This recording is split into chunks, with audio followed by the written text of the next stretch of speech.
Hello, a warm welcome to this week's edition of our weekly magazine program on television, Deltascope, the program where we play host to economic, social and political stakeholders in the Delta State Development Project.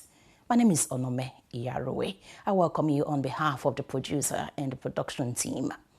This week on the program, we're playing host to a man who has a very touching story, amazing and very inspiring background and upbringing. Well, he started his early education at Ogiame Primary School in Warri, Delta State. From there, he moved on to Kaduna to continue his primary education after he lost his mother. From Kaduna, having spent some years with his aunt after the demise of his mother, he moved back to Edo State, where he started his secondary education at Edo College in Benin City, then Bendel State. As a student in Edo College in Benin City, then Bendel State, our guest lost his father, leaving him an orphan at that early age. Not giving up, he moved on to Port Harcourt, River State, where he joined the River State Sports Commission. He did well as an athlete, all to make ends meet and further his education. Having made some monies for himself, he thought it wise to continue with his education. And at this point, he enrolled at the government secondary school of Bakuri, River State. He did well and completed his secondary education. Then, our guest gained admission into the University of Uyo, where he studied law.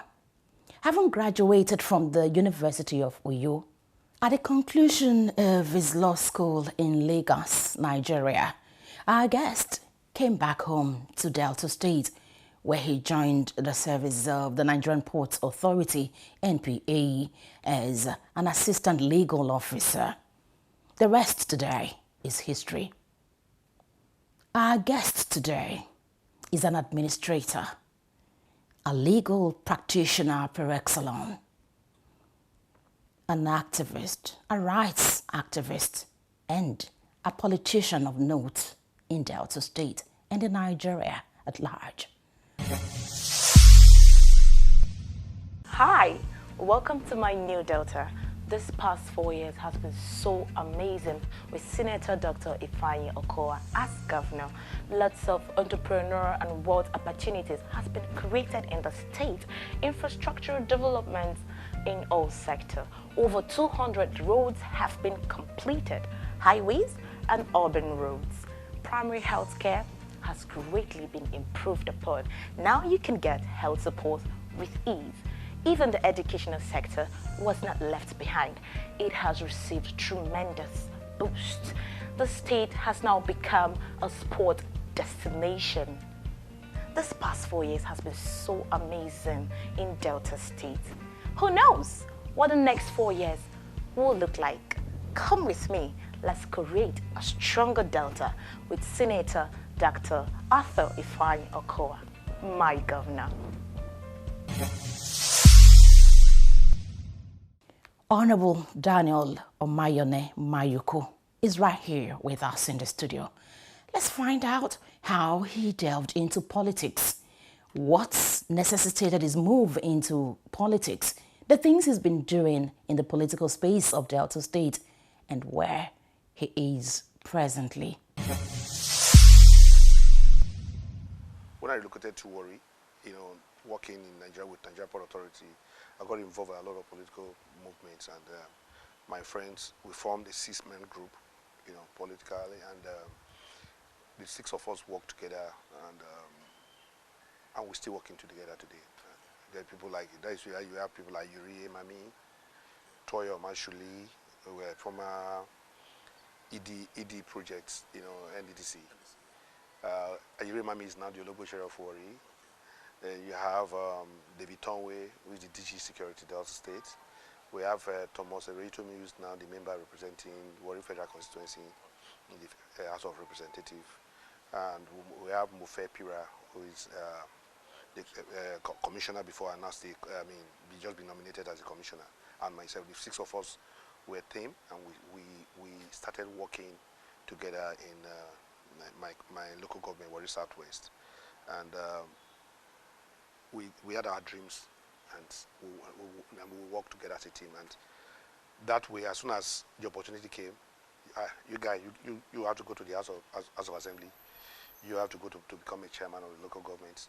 How was how we build ourselves, and that was how we also helped to build, to make sure that Dr. Emmanuel Oduwan became the governor of Delta State. You know, we work as a team, and we're still working as a team. You represented your people for 16 good years, 4 solid terms in the State House of Assembly. Would you say you had a robust representation? Yes, I do. It got to a stage where I no longer consider myself as just representing a local government or a state constituency. I look at it as if I am representing the entire, the 3 Warri federal constituencies, because, I was fortunate enough to become the chairman, House Committee on Finance and Appropriation for 8 years. And that period, if I limit myself, to Warri Southwest, I mean, it will be unjust. So I open up my arms and see how to work on the 3 local governments, and not just limiting myself to the Itsekiris alone, both Ijos, the Urhobos, and of the federal, the 3 Warris, the Warri South, Warri Southwest, and Warri North. I was criticized for that because people believe that I'm taking what should have belonged or rightfully belonged to Warri Southwest to other areas. But as an Itsekiri man, you are from the 3 Warris. As a matter of fact, paternally I'm from Warri North. Okay. Maternally I'm from Warri Southwest. So it is natural. It is natural, that having the opportunity that I had, that I should be able to, carry the 3 Warris along. And that was what I did. I was criticized for it. Can you mention some of the sustainable projects you had for your people? The one I value most is the establishment of the Deltascope, which I've just been nominated to be part of. Myself and my very good friend and brother, Mr. Benje, traveled, up to Uyo, because Uyo was the first state in Niger Delta to establish the Deltascope. And we felt that, well, let's see what this thing looked like. Let's try it. So we were able to work on it, and luckily for us, we were able to put all the members representing the areas that produce oil in the interstate involved, and the bill became a very easy one, to sponsor. So we sponsored that bill, and that bill today has really helped to develop a lot of areas in Delta State. Apart from that, you see, like I said, my father happens to be from Warri North. Paternally, I'm from Warri North, and a village called Obote Gareda. And during the Ijo Itsekiri crisis, that community was completely erased from the map of Delta State. There were, and it became a forest. Single-handedly, I revived the community, and today it's in existence. There you can have electricity, you can have water, you can have school, you can have health center, you can have roads and all that, houses, single-handedly. Apart from that, I mean, there are a lot of things I really, the one I value most was being able to build a bridge, because I became a member of the House of Assembly at the time where there was no trust between the Itsekiris and the Ijos. It was fight. But today, I look at it as I've been able to build bridge last 16 years between the Ijos and the Itsekiris. There was that trust. As a matter of fact, it became so obvious that I am more loved by the Ijos than the Itsekiris. Because, you see, they just took me as one of theirs. They trusted me. They revealed to me things ordinarily they might not even be able to reveal to other Ijos from other areas. I became part of them. So, to me, that bridge, I value that bridge so much that, a Itsekiri man can walk into an Ijo man house and he will be received as if he's a part of the place. So that achievement is the one I hold most as a member of the House of Assembly. Honorable, you are seen as a philanthropist in the state. What actually inspired you into philanthropy? Is it as a result of where you're coming from, your background, all of the things you went through growing up? Yes, yes, and you see, I try as much as possible to help those that deserve to be helped, that needs help. But one thing I don't like is that most people felt I should have a foundation here, a foundation. I said no. You see, to me, when you have decide to go into having a foundation, is because you want to use it to play politics. I don't believe in helping people to play politics. I help you. As a matter of fact, there are a lot of issues I have quarreling with some people that if I help you, I don't want you to, if I have to finance your school. I sent so many people abroad, and I will never tell anybody I'm the one that sent this man abroad. There were 2-3 occasions where there's a prominent person in Delta State today, who happens to be a local government chairman somewhere.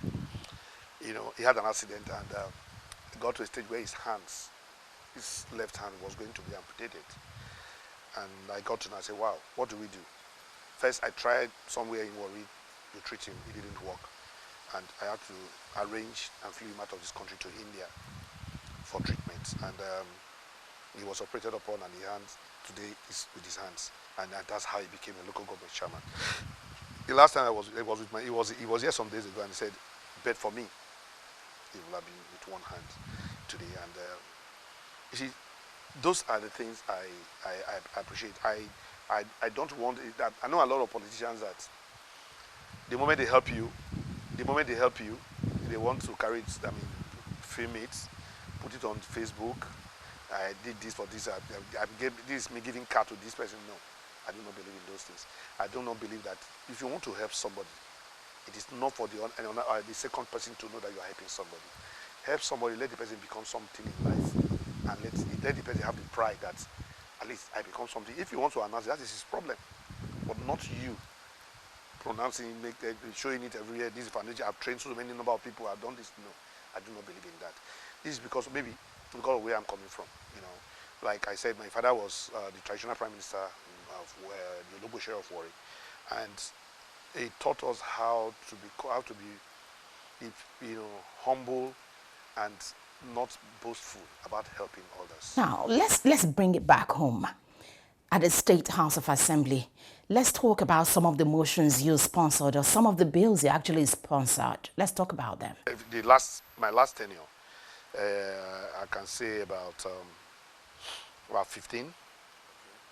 But the most important one was the motion calling on the president, to relocate the headquarters of Chevron, for example, to Delta State, not to my local government, to Delta State. The reason for that motion was because it is painful, seriously painful, that Delta State, if you go to Chevron office in Warri, you cry for Delta State. You just see a bashard, a building where they use planks to do. A building. Texaco, when they bought over Texaco overseas, the building Texaco overseas was using was the only major building they have in Warri today. And go to Lagos, you see massive buildings everywhere. You see estates everywhere. And what has Chevron been able to do for Delta State? Nothing. Nothing. So you see, it's just that it's painful that maybe we have not been able to appreciate the fact that, and at the end of the day, every worker of Chevron paid their tax in Lagos. Could that be conflicted to insecurity in that region? Not security. The truth is, they just felt. It has always been that the Yorubas have always felt they just seize everything off. I'm sorry to say, but the truth is, there's nothing on ground to show that Chevron collects oil from Delta State. Nothing whatsoever. Not even a building to show that Chevron collects. So it is something that really touched, that affects me so much, that pains me so much, you know. And this was one of the reasons before I became a member of the House, we fought to have an MOU with Chevron, where we categorically told them that, look, henceforth, you have to, for every year you must employ at least 5 persons from Ruboro community, Escravos, where they have their tank farm. But after a while, they just killed it. They never implemented it. I went to court to challenge them. I mean, unfortunately for me, my brothers from Ruboro should appreciate what I was doing. Joined Chevron after collecting money whatsoever, and fought against me to make sure that I never see that. The case is, I just pray that one day Chevron will realize that what they are doing to Delta State is not fair at all. Your last oversight function at the Delta State House of Assembly was chairman of the Delta State Oil Producing Areas Development Commission. Now, you are an executive director on the board of the SOPADEC. Fortunately, now I am also represented by people. And with my experience as chairman House Committee on the SOPADEC, with my experience as chairman House Committee on Finance and Appropriation, I'll be able to know what to do, how to do it. It will be difficult for anybody to change the people I'm representing. But apart from even that, I strongly believe that things can be done differently, and that with being a member of being an executive director, I'll be able to help and use my experience to see that the SOPADEC is properly run. The unity of the Itsekiri nation, what have been your contributions? You see, the unity before now, Yeah. Itsekiri used to be one tribe that once an Itsekiri man is involved in doing anything, every Itsekiri rally around him, because we're not much in numerical number. But today, we are still trying to bring us back to that level, but it's been very difficult. What was the actual cause of that? Well, wealth, greed. Wealth, greed. I think we, the younger generations, started seeing life from a different perspective. People wanted to make all sorts of money, more than the other person and all that. It became an issue that creates the division amongst us. Well, I am not a rich man. Seriously, people do not believe that I'm not a rich man. I have the opportunity to be one of the richest politicians in Delta State. But the reason I'm not a rich man is because I felt that people around me should be able to eat, be able to build a house, be able to, live like me.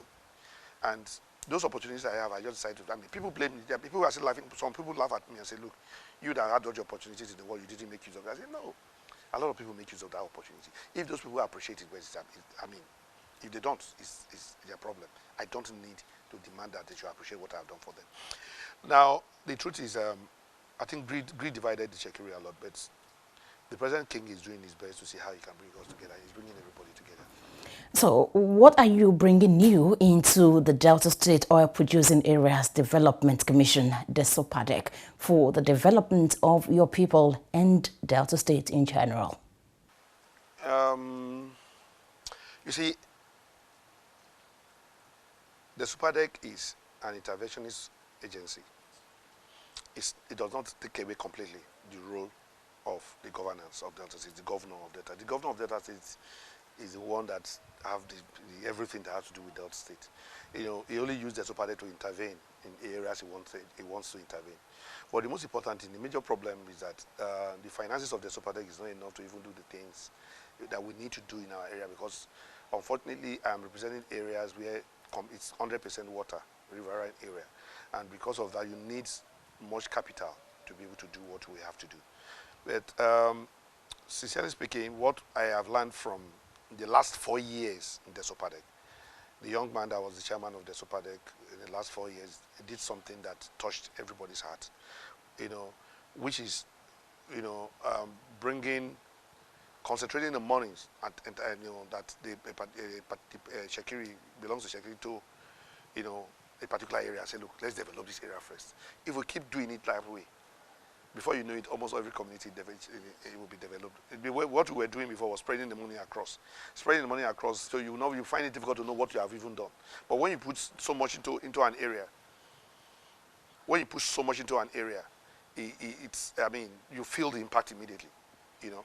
No, but the truth is, I just want to know that there was no objection whatsoever from my being a member or I'm an ED in my area, and because my people believe in me, they knew that I'm a selfless human being who doesn't believe in that I should eat alone and others should not eat. I believe that everybody should be carried along. That's my policy, and that's why, you know, and that's also my fault in life, you know, because when your doors are open all the time and you know, people look at it from different perspective, and that's what my weakness happened to be my strong point, which is, you know, doing things properly, and that is what we are going to do in Deltascope this time around, doing things properly. Thank you very much, Honorable Daniel Omayuku, for coming on our program, Deltascope on television. We look forward to hooking up with you again very soon. Once again, let's say congratulations to you on your appointment as Executive Director on the board of the Delta State Oil Producing Areas Development Commission, the SOPADEC. Hi, welcome to my new Delta. This past 4 years has been so amazing with Senator Dr. Ifeanyi Okowa as governor. Lots of entrepreneurial and wealth opportunities has been created in the state. Infrastructural developments in all sectors. Over 200 roads have been completed, highways and urban roads. Primary health care has greatly been improved upon. Now you can get health support with ease. Even the educational sector was not left behind. It has received tremendous boost. The state has now become a sport destination. This past 4 years has been so amazing in Delta State. Who knows what the next 4 years will look like? Come with me. Let's create a stronger Delta with Senator Dr. Arthur Ifeanyi Okowa, my governor. So much we brought from that wonderful time with Honorable Daniel Omayuku, 4-term member of the Delta State House of Assembly, representing the good people of Warri Southwest local government area, and now an executive director with the board of the Delta State Oil Producing Areas Development Commission, the SOPADEC. When we say he's the boys' governor, the boss man, and so many more, we did not mince words, because that's exactly what he represents. He is a philanthropist to the core, and of course, his agenda is to support His Excellency, the Governor of Delta State, in moving Delta State forward and making Delta State stronger. With all of the things he's doing for his people, empowering the youth and taking the boys from the streets, we can say of a truth that Honorable Daniel Omayuku is one figure to watch out for in the Delta State political, economic, and social space. Well, that will be it for this week's edition of Deltascope on television. For your comments, observations, and contributions, please do well to join us using our social media platforms as displayed on your screen.